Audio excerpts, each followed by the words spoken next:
Ayyaanni Irreechaa baranaa immoo addadha. Finfinneenis baay'ee caaleetti bareedeera. Biyyichis abbaa argateera. Qe'een keenyas qe'ee fakkaateera. Akka ilaaltu uummanni nagaadhaan sirriitti kabajachaa jira. Dhugaa dubbachuuf baay'ee inni baranaa immoo addadha. Namni baay'eetu dhufee Waaqayyo wajjin nagaadhaan galaa jirra. Dhugaa dubbachuuf kan sitti tolu immoo Oromoo qofaamti kan dhufaa jiru. Sabaaf sablammii adda addaa dhufaa jira. Kun jechuun sirnuma gadaa keessatti Oromoon hammataadhaan jedhamu gochaan agarsiisaa irraa hundumtuu tun barbaadiin jalqaba maqaan taanii lulaachaa turanii amma dhufanii namni Oromoon taanis sirriitti dhufee irreeffachaa jira. Kun immoo irreechi gaafa dhuftu waan hundumaa kee dhistee dhufta. Nama wajjinis yoo dubbii qabaate manatti fixxee dhufta. Bakka araaraati, bakka nagaati, bakka tokkummaati, bakka jaalalaati ilaaltee manni keenya akkas gammadaa kolfaa galaa jira kan ta'ee fi dhuguma ayyaanni kun dhugaa dubbachuuf natti xiqqaata guyyaansaa. Torbee tokko faa kabaja beeyoonatti tola.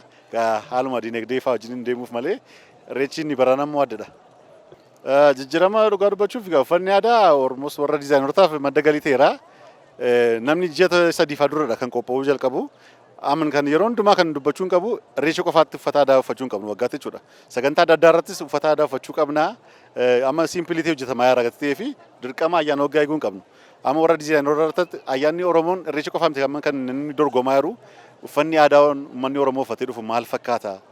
Godina kan tippikaalii kan aadaa kan tippikaalii uffatanii dhufu kan moodarrii immoo akkuma kanatti moodarrii goonee uffannee dhufna gatii ta'ee fi haala diinagdeedhaanis madda galii ta'eera. Uummataafis akka turizimiittis immoo madda turizimii ta'eera. Akkuma biyyattiittis uummanni waan hundumaadhaan fayyadamaa jira.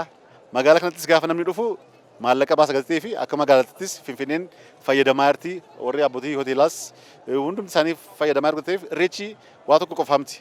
Waan baay'ee of keessaa qaba gatii fi akkuma Itoophiyaattis akka Afrikaattis ayyaana kabajamuu qabudha yaada. Tole artistiidha. Irreechaan diraamaadhaan yookaan fiilmiidhaanis baay'een hojjetamne maaltu hojjetamuu qaba gama artistootaan xumura irratti? Kunoo amma achitti nama baasisuuf ta'artaa amma kan Bishoftuu deemaa jirru diraamaa guddifachaaf achi waraabuuf deemaa jirra. Seenaa irreechaa irrattidha. Wanta dubbatamee wanta kanaan dura uummannis waa'ee irreechaa irratti wanta qabu hubannoo isaa warra saba biraattis himaa irra gatii ta'ee fi afaan Amaariffaadhaan aadaa Oromoon qofaa miti kan beekuu qabu innee aadaa keenya bareedaa seenaa guddifachaa keessas sirna gadaa keessas irreechi tokkodha. Amma boorri hora Bishoftuu Aarsadeetti diraamaa irratti nu eegaa jechaa irra waa'ee guddifachaa irratti waa'ee irreecha sirriitti calaqqisnee haala jiru diraamaa immoo uummataatti dhiyeessina. Boorri achitti wal argina gahee keenya baana jechuudha.